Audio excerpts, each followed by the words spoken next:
guys, and welcome back to my YouTube channel. In today's video, I thought we could do another little sit down video as I've done one previously, but today I want to do a little video about some tips for passing your driving test for the first time.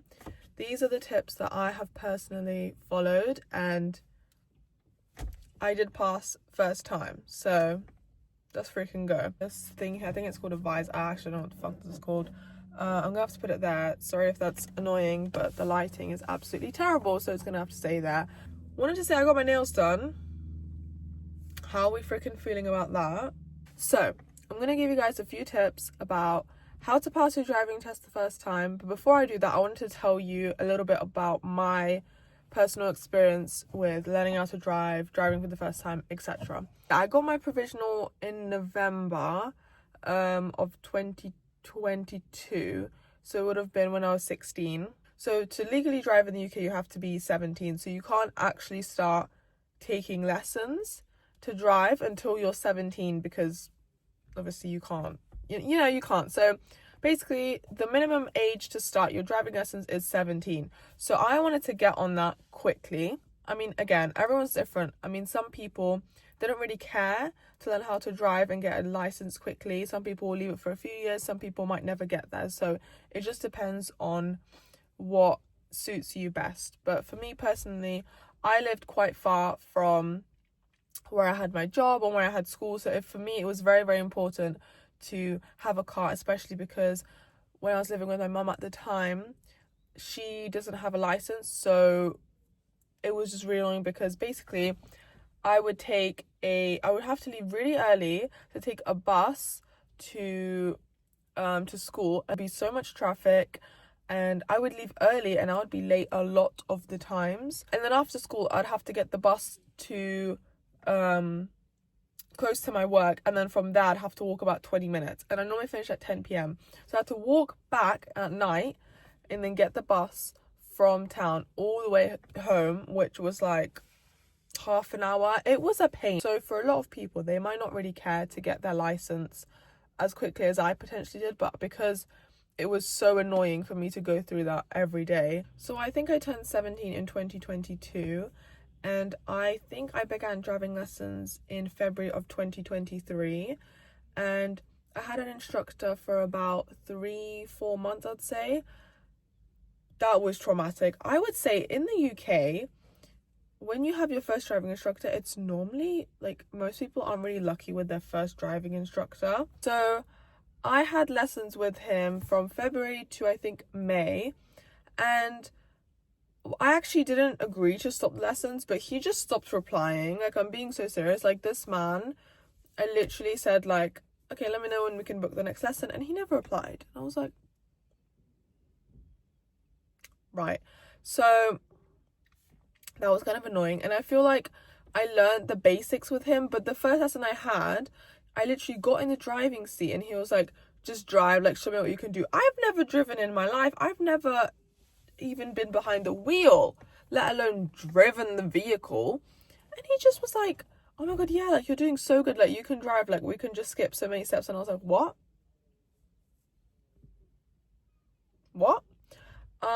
So that happened. Then I took a bit of a break from driving because I was like, I can't do this. And one of my friends recommended me her instructor, and he wasn't under a company, he was kind of like self-employed type of thing, and he was the best instructor ever. Anytime someone says I'm looking to start driving lessons, I recommend that man. He is amazing. I think I started lessons with him in August, and then I passed my test in November. And when I started with him, we kind of again started from scratch. He would, like, there would be like lessons where I wouldn't really be driving that much, but we would have like a piece of paper and he would be showing me, okay, this is the junction here and this is what you do, and like he would go through it and explain, where I feel like a lot of instructors just say go go go, like, you're just driving, like, there's no need to really think about it and revise it. It's just, you're just driving, and the more you drive, you'll get used to it. But I don't think that's the case with a lot of people. Some people can't just drive and just get used to it. I think obviously practice makes perfect, which also is going to happen after you pass your test. Obviously, the more you practice, the better your driving will be. But when you're actually learning how to drive and you're doing driving lessons, I really think you should actually analyze like a lot of the routes that you're going to do. Like, let's say you book a test, I don't know, in Manchester, whatever. I would study a lot of the different routes in Manchester, and then I'd also study, okay, so this lane means that we're going that way, and then this lane means that, and like I would practice that with my instructor, and he would be really, really helpful. I did also do manual as well. I wanted to add, I'm really happy I got to do manual because I personally find it more fun. I kind of feel like I'm driving like a sports car, whereas an automatic, I haven't driven an automatic, but I feel like it would be quite boring because you just kind of stop go. But again, it's different for everyone. If you like automatic, that's absolutely fine. And then I passed my test in November of 2023, and I got my first car in March of 2024. And now it is 2 days from being March 2025, and I've had my cute little Kia for almost a year, which is crazy. There's no issues with it. I personally love it. I've seen a lot of good reviews online where Kia Rio is a very reliable car. Kia, the brand, is also really reliable. So I'd definitely recommend, if you're looking for a first car, to go for a Kia, to go for a Vauxhall Astra, I think. Definitely don't go for a Fiat 500. Don't do that to yourself. I know she's looking cute, but don't do that. Golf or Polo, Volkswagen. I'm not really sure what else, but yeah, there's a lot of really good first cars. If you just look into it, you do a little Google search, then you'll definitely find some good ones. And now I'm going to give you guys some tips on how to pass your driving test the first time, like I did. So, number one, I would say, when you first get your provisional, just focus on your theory test, okay? Do not book driving lessons before you haven't done your theory, because how are you meant to apply any of your knowledge into your driving when you don't actually know what the signs mean, what the road markings mean? And obviously you're not going to know everything after you pass your theory test, but you'll have a better idea because obviously you've studied for the theory test and you've passed it and you understand a little bit more about the road and how to drive safely, etc, etc. Therefore, I also want to talk a little bit about the theory test. A lot of people kind of just go into the test and just, they don't study, or they don't really, personally for me, the theory test, I did a mock test pretty much every day. I got the app that's really popular. It's like £5. You can find it on the App Store, and it's like 4-in-1 or 5-in-1 theory test app. It's really good. I think everyone uses that app to pass their test. It's really good. But with that app, I think there's like 750 potential questions you can get on your theory test. I went through every single one of those questions, and once I did, I then just did mock test after mock test after mock. And obviously the first times I don't really know most of the questions, I don't know the answers, but the more you do it, the more familiar you are with the questions and the more you're going to know the answer. And yeah, it sounds really like a drag, but if you really want to pass your test, you're going to get it done. Because a lot of instructors will also say, yeah, I'm not going to take you for lessons until you pass your theory test, right? Because that's kind of common logic, I would recommend studying at least like 20 minutes every day, just doing a mock test or two.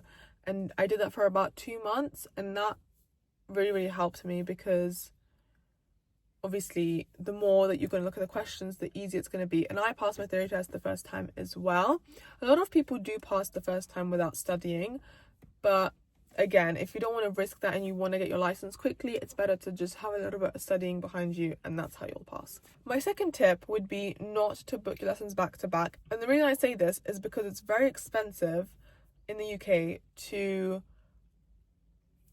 book driving lessons. It's about, on average, £40 to £50 an hour, which obviously is absolutely insane. My third tip would be to actually study things when you finish your lesson.